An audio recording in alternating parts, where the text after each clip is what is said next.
हरे कृष्णा। आप सभी को चैत मास के 9वें दिन की हार्दिक शुभकामनाएं। आइए आज हम 9वें अध्याय में निशुंभ वध का वर्णन करेंगे। राजा ने कहा, ऋषिराज, आपने रक्त बीज के वध से संबंध रखने वाला वृत्तांत मुझे सुनाया। अब मैं रक्त बीज के मरने के पश्चात क्रोध में भरे हुए शुंभ व निशुंभ ने जो कर्म किया वह सुनाना चाहता हूँ। महर्षि मेधा ने कहा, रक्त बीज के मारे जाने पर शुंभ और निशुंभ को बड़ा क्रोध आया और अपनी बहुत बड़ी सेना का इस प्रकार सर्वनाश होते देखकर निशुंभ देवी पर आक्रमण करने के लिए दौड़ा। उसके साथ बहुत से बड़े बड़े असुर देवी को मारने के वास्ते दौड़े और महापराक्रमी शुंभ अपनी सेना सहित चंडिका को मारने के लिए बढ़ा। फिर शुंभ और निशुंभ का देवी से घोर युद्ध होने लगा। वह दोनों असुर इस प्रकार देवी पर बाण फेंकने लगे जैसे मेघों से वर्षा हो रही हो। उन दोनों के चलाए हुए बाणों को देवी ने अपने बाणों से काट डाला और अपने शस्त्रों की वर्षा से उन दोनों दैत्यों को भीषण चोट पहुंचाई। निशुंभ ने तीक्ष्ण तलवार और चमकती हुई ढाल लेकर देवी के सिंह पर आक्रमण किया। अपने वाहन को चोट पहुंची हुई देखकर देवी ने अपने शूरपर नामक बाण से निशुंभ की तलवार व ढाल दोनों को ही काट डाला। तलवार और ढाल कट जाने पर निशुंभ ने देवी पर शक्ति से प्रहार किया। देवी ने अपने चक्र से उसके 2 टुकड़े कर दिए। फिर क्या था, दैत्य मारे क्रोध के जल भुन गया और उसने देवी को मारने के लिए उनकी ओर शूल फेंका, किंतु देवी ने अपने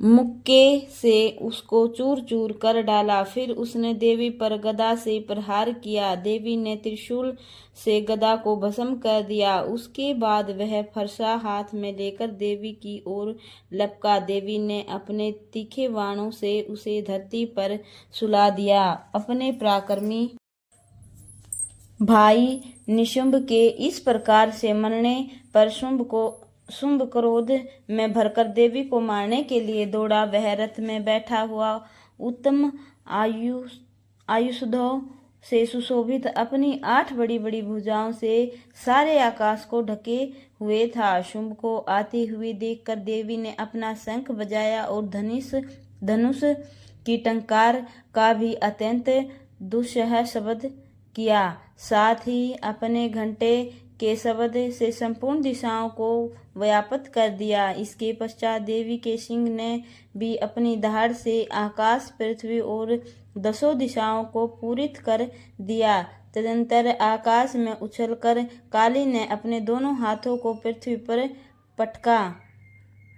उसके ऐसा करने से जो शब्द हुआ उससे पहले के सारे शब्द शांत हो गए। इसके पश्चात शिवदूती ने असुरों के लिए भय उत्पन्न करने वाला अट्टहास किया, जिससे सुनकर सब दैत्य थर्रा उठे। अंबिका ने अरे दुष्ट, खड़ा रह कहा तो आकाश में सभी देवता जय हो बोल उठे। शुंभ ने ज्वालाओं से युक्त एक अत्यंत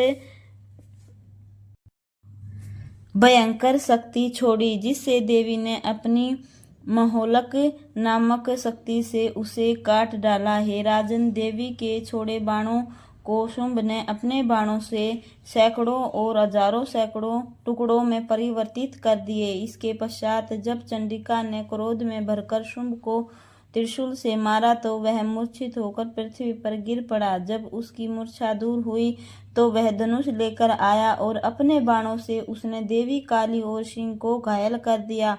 फिर उस राक्षस ने 10,000 भुजाएं धारण करके चक्रादि आयुधों से देवी को आच्छादित कर दिया। तब भगवती दुर्गा ने कुपित होकर अपने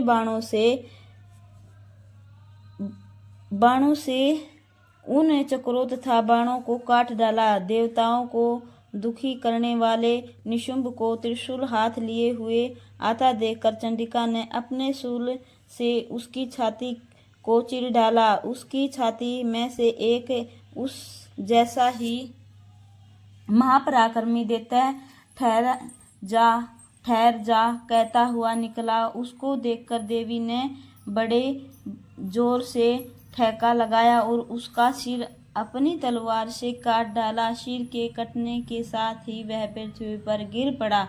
तदंतर सिंह दहाड़कर असुरों का भक्षण करने लगा और काली और शिवदूती भी राक्षसों का रक्त पीने लगी। कौमरी की शक्ति और ब्राह्मणी के कमंडलू के जल से कितने ही महादैत्य नष्ट हो गए। अनेक दैत्य माहेश्वरी के त्रिशूल से विदरणीय होकर और हजारों दैत्य 12 के प्रहारों से छिन्न छिन्न होकर धराशायी हो गए। वैष्णवी ने अपने चक्कर से बड़े बड़े महापराक्रमियों को यमलोक भेज दिया और ऐंद्री ने भी कितने ही महाबली राक्षस टुकड़े टुकड़े कर दिए। लाखों दैत्य मारे गए, अनेक भाग गए और कितने ही काली, शिवदूती और सिंह ने भक्षण कर लिए। जय माता।